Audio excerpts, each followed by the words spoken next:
অভাবের সংসারে জোটে না 3 বেলা খাবার, তাই বাধ্য হয়ে কিশোর ছেলেকে নারায়ণগঞ্জে পোশাক কারখানায় কাজ করতে পাঠান বাবা মা। কিন্তু সংসারের হাল ধরার আগেই নিভে গেল তার জীবন প্রদীপ।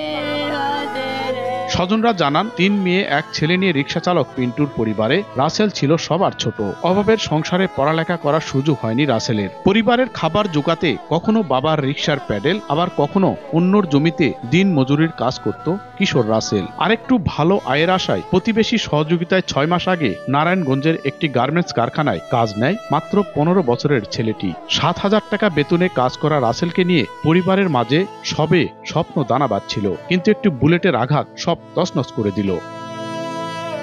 গত 19 জুলাই কর্মস্থলে যাওয়ার পথে নারায়ণগঞ্জের ডিআইটি রোড এলাকায় কোটা সংস্কার আন্দোলনের সংঘাতে পড়ে রাসেল। এ সময় একটি গুলি এসে তার বুকে আঘাত করে। ঢাকা মেডিকেলে চিকিৎসাধীন অবস্থায় 3 দিন পর মৃত্যু হয় রাসেলের।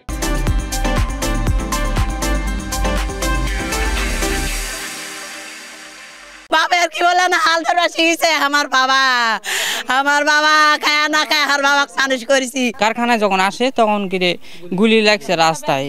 স্থানীয় মানে কেউ ছিল না ওই জায়গায়। স্থানীয় 2 জন ছেলে নিয়ে গেছে হসপিটালে। নিয়ে যাওয়ার পরে চিকিৎসাধীন মারা গেছে। নিজস্ব কোনো জমি নেই রাসেলের বাবার, তাই সড়কের পাশে সরকারি খাস জমিতে ছোট্ট একটি কুঁড়ে ঘরে থাকেন পরিবার নিয়ে। উপার্জনকারী একমাত্র ছেলেকে হারানো পরিবারটির পাশে দাঁড়াতে সরকারের সহযোগিতা চাইলেন এলাকাবাসী ও স্থানীয় জনপ্রতিনিধি। সরকার এই পরিবারের পাশে দাঁড়ানো উচিত বলে আমি মনে করতেছি। খেটে খাওয়ার মতো বা তাদের সংসার চালানোর মতো আর কেউ নাই। বাবা অসুস্থ হয়ে পড়েছে। গত 23 জুলাই রাসেলের মরদেহ নিয়ে আসা হয় গ্রামের বাড়ি নওগাঁর মান্দার ভোলাগাড়ি গ্রামে। এরপর জানাজা শেষে স্থানীয় একটি পুকুর পাড়ে সমাহিত করা হয় তাকে।